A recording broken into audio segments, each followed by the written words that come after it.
Welcome back to my YouTube channel and welcome to another lesson on SQL course. तो आज के lesson के अंदर डिस्कस करते हैं कि सीक्वल के अंदर एग्जिस्ट ऑपरेटर जो ना वो क्या है। तो ये मैंने जो ना पहले डिस्कस करना था जब हमने ऑपरेटर्स के लेसन्स को डिस्कस किया था। तो ये एक टॉपिक जो है ना वो हमारा रह गया था। तो अब इसको डिस्कस करते हैं कि एग्जिस्ट वर्सेस नॉन एग्जिस्ट जो ना वो ऑपरेटर्स सीक्वल के अंदर क्या है, कैसे जो ना आप इसको यूज़ करते हैं। उसके बाद इसका जो ना वो माई सीक्वल वर्क बेंच के ऊपर जो ना वो प्रैक्टिकल भी करेंगे। तो आप जो है ना वो चैनल को सब्सक्राइब कर लें। उसके बाद ये सीक्वल का कोर्स है, तो इसको भी जॉइन कर लें। और कोर्स जो है ना वो ऑलमोस्ट एंड होने वाला है। लास्ट में एक हम जो है ना वो फाइनल अपना प्रोजेक्ट भी करेंगे। एक कंप्लीट एक स्ट्रक्चर्ड जो है ना वेल डिजाइंड जो है ना वो डेटाबेस को डिजाइन करेंगे लास्ट में प्रोजेक्ट के अंदर। तो ये फर्स्ट लेसन है, इसके ऊपर आकर के जो है ना आप एक अच्छा सा कमेंट करें कि आपको ओवरऑल जो है ना वो कोर्स कैसा लगा है। तो स्लाइड्स के ऊपर चलते हैं, देखते हैं सीक्वल एग्जिस्ट जो है ना वो है क्या और कैसे जो है ना वो हम इसको यूज़ करते हैं। एक कॉन्सेप्ट जो है ना वो सबसे पहले समझ लेते हैं। तो स्लाइड्स के ऊपर मैं आ चुका हूँ, इंट्रोडक्शन देख लेते हैं कि सीक्वल एग्जिस्ट ऑपरेटर जो है ना वो है क्या। The exist operator in SQL is use to check. इसको जो है ना वो आप चेक करने के लिए यूज करते हैं वेदर अ सब क्वेरी रिटर्न एनी रो। अगर आपकी सब क्वेरी जो है ना वो एनी रो रिटर्न कर रही है तो फिर जो है ना ये आपको ट्रू आपका डेटा जो है ना वो रिट्रीव करके दे देगा। अदरवाइज अगर सब क्वेरी कोई भी रो रिटर्न नहीं कर रही तो आपको जो है ना वो फॉल्स रिटर्न करेगी। ठीक है, तो आप सब स्पेशली जो है ना इसको हम एग्जिस्ट ऑपरेटर को सब क्वेरीज के अंदर जो है ना यूज करते हैं। तो ट्रू है इफ सब query returns at least one row. अगर एटलीस्ट वन रो भी रिटर्न हो जाती है, एक भी आपको डेटा मिल जाता है, मतलब कि कंडीशन जो है ना वो ट्रू है। एग्जिस्ट का क्या मतलब है कि हमारा डेटा जो है ना वो इस टेबल के अंदर एग्जिस्ट करता है या नहीं। अगर करता है तो ये जो है ना वो आपको रिटर्न करेगा। अगर नहीं करता तो वो भी आपको जो है ना वो डेटा मतलब कि रिटर्न कर देता है कि ये डेटा जो है ना वो नहीं है। उसके बाद फॉल्स है इफ सब क्वेरी रिटर्न्स नो रोज। ठीक है, exist is commonly used with सब क्वेरी, जैसे कि मैंने आपको बताया टू चेक डेटा एग्जिस्टेंस, कि डेटा बेस के अंदर टेबल्स के अंदर आपका डेटा जो है ना एग्जिस्ट करता है कि नहीं। इसके लिए जो है ना जस्ट आप एग्जिस्ट ऑपरेटर का यूज करते हैं सिंपली। उसके बाद सेकंड नंबर के ऊपर डिस्कस करते हैं कि why do we use exist. सबसे पहले तो आप we use exist when we want to check if related data exist. अगर आपने चेक करना है कि ये कुछ रिलेटेड डाटा क्या ये मेरे टेबल के अंदर एग्जिस्ट करता है या नहीं, तो फिर जो है ना वो आप एग्जिस्ट ऑपरेटर का यूज कर सकते हैं। जस्ट आपने एक एग्जिस्ट कीवर्ड है, इसका जो है ना यूज करना है। मैं आगे जो है ना वो आपको बताता हूँ। उसके बाद filter records based on related table. अगर आपने रिकॉर्ड्स को फिल्टर करना है तो फिर भी जो है ना वो आप एग्जिस्ट को यूज कर सकते हैं। उसके बाद परफॉर्मेंस को इम्प्रूव करना है कंपेयर टू सम जॉइंस। ठीक है, वर्क एफिशिएंटली विद कोरिलेटेड सब क्वेरीज। तो कोरिलेटेड सब क्वेरीज के साथ भी जो है ना वो आप इसको यूज कर सकते हैं। उसके बाद इसका जो है ना वो सिंटैक्स भी देख लेते हैं। सबसे पहले तो आप जो है ना वो अपने कॉलम को जो है ना वो सिलेक्ट करेंगे, कॉलम्स को। उसके बाद from table and where, where के साथ जो है ना वो फिर आप अपना एग्जिस्ट कीवर्ड को यूज करेंगे। अगर नोट एग्जिस्ट चेक करना है तो फिर आप इधर जो है ना नोट एग्जिस्ट लिख देंगे। ठीक है, उसके बाद आगे फिर आप अपनी जो है ना वो एज यूजुअल जो है ना वो सब क्वेरी एंटर करेंगे। तो ये सिंपल सा जो है ना वो एग्जिस्ट का जो है ना वो सिंटैक्स है। तो माई सीक्वल वर्क बेंच के ऊपर मैं आ चुका हूँ। प्रैक्टिकली जो है ना वो देखते हैं कि कैसे जो है ना हम एग्जिस्ट को यूज करते हैं। तो उसके लिए सबसे पहले जो है ना वो आप भी एक सैंपल जो है ना वो डेटा ले लें।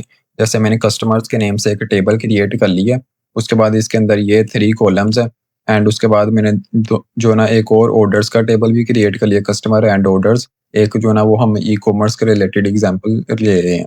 उसके बाद इसके अंदर ये मैंने कुछ डेटा भी इंसर्ट कर लिया है।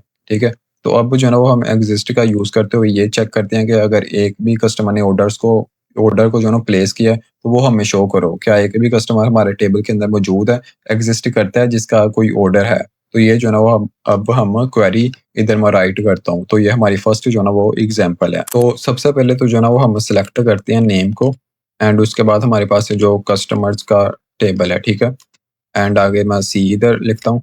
एंड उसके बाद जो है ना वो वेयर एंड इधर जो है ना वो आपने अपना एग्जिस्ट जो है ना वो यूज करना है। जैसे ही मैं इधर लिखता हूँ एग्जिस्ट तो ये इधर जो है ना आ चुका है। एंड आगे फिर जो है ना वो हम इधर अपनी सब क्वेरी जो है ना वो लिखते हैं। तो सिंपल जो है ना इधर लिखते हैं सिलेक्ट स्टार। ठीक है, एंड उसके बाद फ्रॉम ऑर्डर्स, ऑर्डर्स एंड ओ। उसके बाद वेयर का यूज करेंगे ओ डॉट एंड कस्टमर हमारे पास आईडी है, कस्टमर अंडरस्कोर आईडी जो बराबर है C dot customer underscore ID के। ठीक है, उसके बाद सिंपल हम इस क्वेरी को जो है ना वो बंद कर देते हैं। तो जैसे ही अब इस क्वेरी को मैं यहाँ से जो है ना वो रन करता हूँ तो ये मेरे पास जो है ना वो आ गए हैं कस्टमर्स जिन्होंने ऑर्डर्स को प्लेस किया, जो ऑर्डर्स जो है ना जिनके एग्जिस्ट करते हैं वो ये वाले कस्टमर्स हैं, जैसे कि अली है, ठीक है, तो ये 3 कस्टमर्स हैं। तो अगर मैं चेक करता हूँ अपने डेटा के अंदर, तो अली है, इसकी जो है ना वो आईडी 1 है, तो इधर आ रहा है इसने जो है ना वो लैपटॉप एंड माउस जो है ना वो ऑर्डर प्लेस किया हुआ है। उसके बाद 3 आईडी है, ठीक है, इसने एक ऑर्डर प्लेस किया। उसके बाद 4 आईडी है, तो इसने एक ऑर्डर प्लेस किया है, ठीक है। तो अली, सारा एंड उसके बाद जैन, तो ये 3 कस्टमर्स हैं, इनका ये एग्जिस्ट कर रहे हैं जिन्होंने ऑर्डर प्लेस किया है।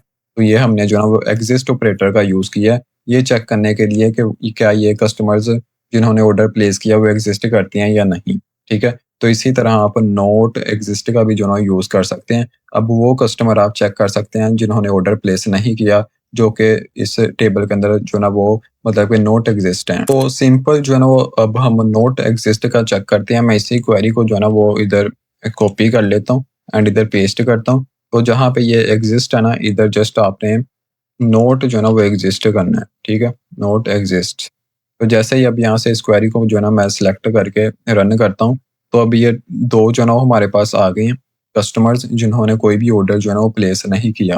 तो ये जो है ना वो नोट एग्जिस्ट के अंडर आ रहे हैं। ये वाले 3 कस्टमर्स जो है ना वो हमारे पास वो आ रहे हैं जिन्होंने ऑर्डर्स जो है ना वो प्लेस किया हुआ है। हमारे टेबल्स के अंदर इनका डेटा मौजूद है कि ये एग्जिस्ट करते हैं जिन्होंने ऑर्डर्स को प्लेस किया है। उसके बाद जो है ना आप कंडीशंस के साथ भी अपने एग्जिस्ट ऑपरेटर को यूज़ कर सकते हैं। जैसे कि फॉर एग्जांपल मैं जो ना इस एग्जिस्ट वाली क्वेरी को यहाँ से कॉपी करता हूँ, एक न्यू टैब के ऊपर इसको पेस्ट कर देता हूँ। अब इधर जो है ना मैं एक कंडीशन सेट कर देता हूँ एंड उसके बाद अमाउंट जो है ना वो ग्रेटर देन है 40,000, ठीक है। 40,000 अगर किसी ने 40,000 से ज़्यादा ऑर्डर प्लेस किया है, तो वो जो है ना वो अब हमें उसका जो है ना वो शो होगा कि कौन से जो है ना वो कस्टमर एग्जिस्ट करते हैं जिनका 40,000 से प्लस जो है ना वो ऑर्डर अमाउंट है। तो जैसे इस क्वेरी को मैं यहाँ से रन करता हूँ, तो अब 2 हमारे पास कस्टमर्स आ रहे हैं जिनका 40,000 से जो है ना वो ज़्यादा ऑर्डर्स हैं। तो मैं चेक करता हूँ, जैसे कि ये है, ठीक है, इसका जो है ना वो 80,000 है एंड उसके बाद हमारे पास ये वाला एक कस्टमर है जिसकी की आईडी 3 है एंड इसका जो है ना वो 50,000 है, बाकी की 20,000 एंड 30,000 है, ठीक है। उसके बाद जो है ना एक इंटरव्यू के अंदर क्वेश्चन आपसे पूछा जा सकता है, काफ़ी ज़्यादा क्वेश्चंस बन जाती हैं ऐसी क्वेरीज के ऊपर, जैसे कि वो कस्टमर्स जो है ना वो आप डिस्प्ले करवाएं जिन्होंने लैपटॉप जो है ना बाय किया है। तो आप एग्जिस्ट का यूज़ करेंगे। उसके बाद लास्ट में जो है ना वो सेम क्वेरी है एंड प्रोडक्ट जो है ना वो आप लिख दें, product is equal to single quotes के अंदर जो है ना वो लैपटॉप, ठीक है, जिन्होंने लैपटॉप बाय किया है। तो जैसे इस क्वेरी को मैं यहाँ से रन करता हूँ, तो मेरे पास एक ही कस्टमर आ रहा है जिसने जो है ना वो लैपटॉप बाय किया, ठीक है, ये अली है, इसने जो है ना वो लैपटॉप जो है ना वो बाय किया। तो ऐसे जो है ना वो इंटरव्यूज़ के अंदर ऐसे क्वेश्चन भी जो है ना वो पूछे जा सकते हैं। तो जितनी ज़्यादा प्रैक्टिस करेंगे, आपके जो है ना उतने ज़्यादा कॉन्सेप्ट्स जो है ना वो क्लियर होंगे। लास्ट में जो है ना वो डिस्कस कर लेते हैं कि रियल वर्ल्ड यूज़ केसेस क्या हैं एग्जिस्टिंग ऑपरेटर के। तो सबसे पहले एग्जिस्ट जो है ना यूज़ हम करते हैं ई-कॉमर्स सिस्टम के अंदर, जैसा कि अभी मैंने यूज़ किया, कस्टमर्स का एक टेबल बना लिया, कोडर्स का बना लिया, तो ये ई-कॉमर्स की एक एग्जांपल बन जाती है। तो इसके अंदर जो है ना आप एग्जिस्ट यूज़ कर सकते हैं, देख सकते हैं किन कस्टमर्स ने जो है ना वो ऑर्डर्स को प्लेस किया है, तो आप एग्जिस्ट ऑपरेटर का यूज़ कर लें। उसके बाद बैंकिंग सिस्टम्स हैं जिसके अंदर यूजर्स एंड विद ट्रांजैक्शंस हैं। उसके बाद स्कूल सिस्टम है, स्टूडेंट विद रिजल्ट्स हैं, ठीक है, वो वाले आप जो है ना वो स्टूडेंट्स एग्जिस्ट चेक कर सकते हैं जिनके रिजल्ट्स जो है ना वो अवेलेबल हैं। उसके बाद वेब ऐप्स है, यूजर्स विद एक्टिविटीज़ हैं।